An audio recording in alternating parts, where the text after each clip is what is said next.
You know how much I love talking about the internet and our zeitgeist, and this week I'm coming at you with a story about Meta.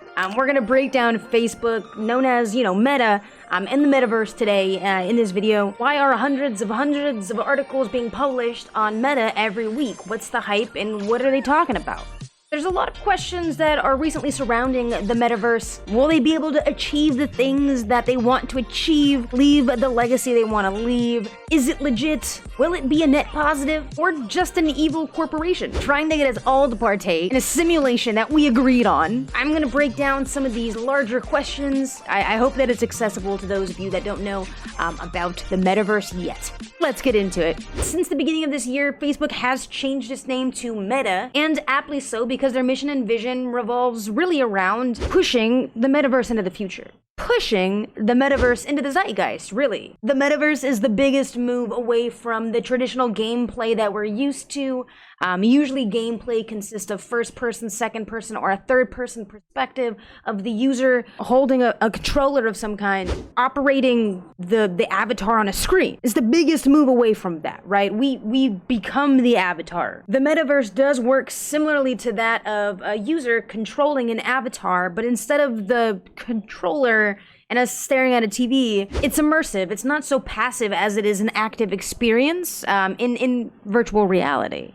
According to Pew Research, there's a few definitions of the Metaverse, and the first one is an embodied virtual reality experience. Another way that we can do this is talking about the Web3 framework.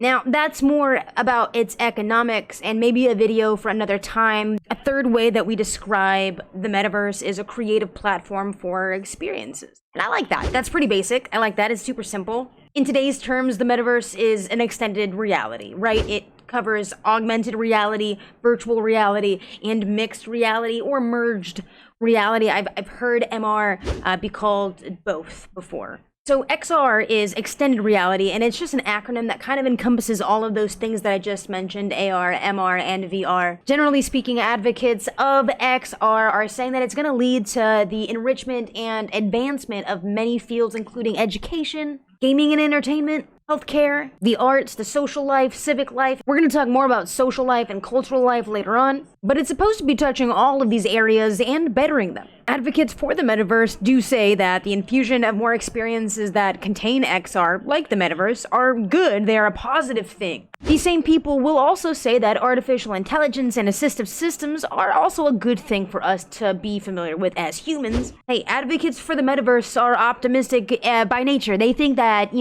using these sorts of experiences with XR are actually going to expand the human experience and offer us so much more, which all looks and sounds good. Though the Meta's fully VR world is a ways away, it's the direction that they're heading so fast that I think is really causing a hype and stirring questions, right? I mean, it's growing so fast. And with the growth of tech, it does cause for some concern and maybe the desire for some regulation. Concerns regarding privacy, safety, and the cultural implications probably shouldn't just be ignored. They should be considered, especially if we're thinking of having the Metaverse around in the long term and for the longevity of our society.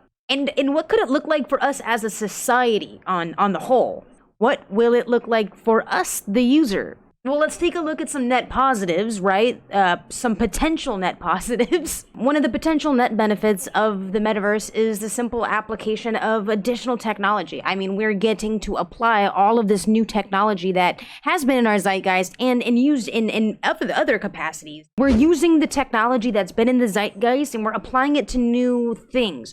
We are exploring new ways to use new technology, and that's exciting.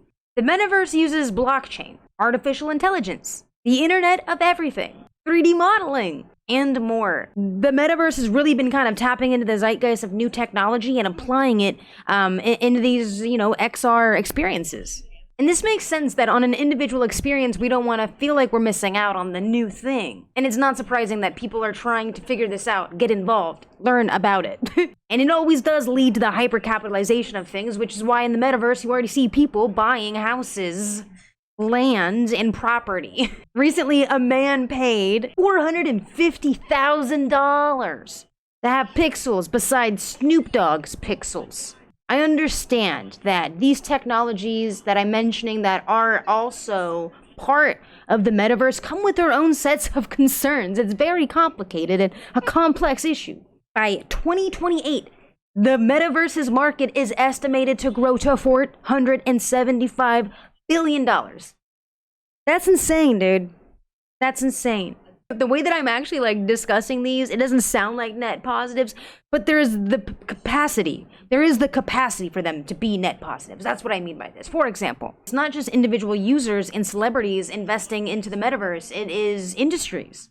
Analytics Insight actually claim that industries have already begun adopting the metaverse for their benefit. Retail has spent about $9 billion. The media and entertainment industry has invested over $14.9 billion, while the gaming industry has invested almost $6.1 billion. Education has invested over $5.6 billion into it. So there's a lot of cash flowing through this place, which sort of leads us into those bigger questions that I brought up in the beginning about integrating XR into our daily lives and the complications that come from that. Because of course, with all technology and all digital advancements, concerns about health, safety, privacy, and all of that come up, especially when we start considering the implications of these new spaces. And it does seem like this is an accelerated process for Meta, as the product development team seems to be on 10, okay? They are moving towards the future at lightning speeds, and it's really up to us to kind of keep up with them and their product development team. It's all ignited a great deal of speculation. What does the future of XR look like? Is Meta gonna be that kind of main driving force? Is there some other disruptors that are gonna pop up and pop off? How can it go wrong? Well, I think it could go wrong in many ways. Many naysayers of XR would simply say, this is dystopian, what are we doing? I mean, we're all agreeing to be a part of a simulation, and then we're spending our money on it. It's kind of funny, right? Basically, I'm proposing that if we keep immersing ourselves in AR, VR, MR, any combination thereof, will extended reality projects and experiences begin to shift and change culture and society? I mean, if we just reduce it to pixels or vector in goggles, I don't know. I mean, yeah, sure, right? Because that is just what it would be then. Because if it becomes more popular to stay in the metaverse than it does to leave your home, then that's what the direction of the zeitgeist will go. That's when you start to see a really large shift, a really big change. And I don't know if we're ready for it. We might be, I don't know. I'm not really convinced that it would even be a positive change. I may be reducing this just a bit, but you get why shifting values in that way would pose health issues, developmental issues. I mean, without a doubt, the metaverse is here to stay, at least for a while, and people are genuinely stoked about it. And it is enriching people's lives, and I'm not here to negate their truths at all, right? And while that is a truth, it's also a truth that these sorts of new advancements in technology comes with its own issues. And we definitely need to try to prevent those issues before they become a really big issue. Because if we can talk about this now and regulate spaces before it's an issue or a giant problem, maybe we won't have to regret that later. And what regulation looks like, I'm not really sure.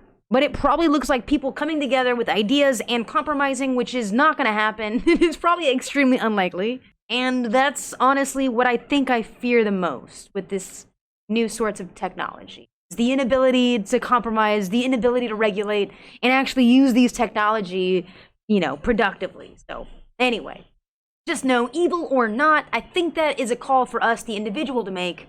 But you're totally right to be skeptical, especially when someone says, this is the thing, we all should do it. And that, I think, is enough cause for skepticism. So, I'm gonna leave it there. Before I go, what do you guys think? In the comments, please let me know. Is the metaverse a bop or is it a flop? Pew Research prediction says no. It is, in fact, a flop and it won't be around. But what does Pew know? What says you, eh? Let me know in the comments below. And you know what to do. Check out that video. Go ahead and like, subscribe, and follow for more of me and Saint. Saint, come here.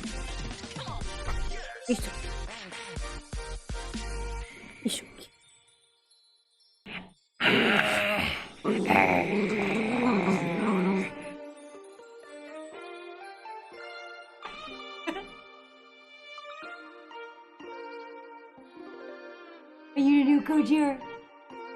You new podcaster? Get out of my chair.